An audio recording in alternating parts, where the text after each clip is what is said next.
काजळी नदी पात्राबाहेर वाहू लागल्यामुळे दत्त मंदिराच्या परिसरात पाणी साचलं।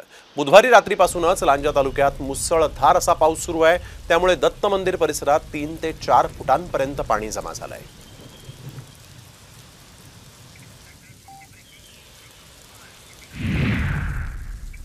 कोकण आणि विदर्भात पुढील 3 दिवस अति मुसळधार पावसाची शक्यता आहे। प्रामुख्याने रत्नागिरी जिल्ह्यात पावसाचा जोर अधिक वाढण्याची शक्यता आहे। गेल्या अनेक दिवसांपासून कोकणात पावसाने थैमान घातलेला आहे, अशातच पावसाचा जोर आणखीन वाढणार असल्याचा अंदाज आहे। तर कोणत्या जिल्ह्यांना अलर्ट जारी करण्यात आलेला आहे पाहूयात ग्राफिक्सच्या माध्यमातून। रेड अलर्ट आहे रत्नागिरीसाठी, ऑरेंज अलर्ट आहे सिंधुदुर्ग, कोल्हापूर, सातारा, ठाणे, पुणे, रायगड, मुंबई आणि पालघर। येलो अलर्ट विदर्भ आणि विदर्भाला जोडून असलेले मराठवाड्यातील जिल्हे, त्यासाठी देखील येलो अलर्ट आहे।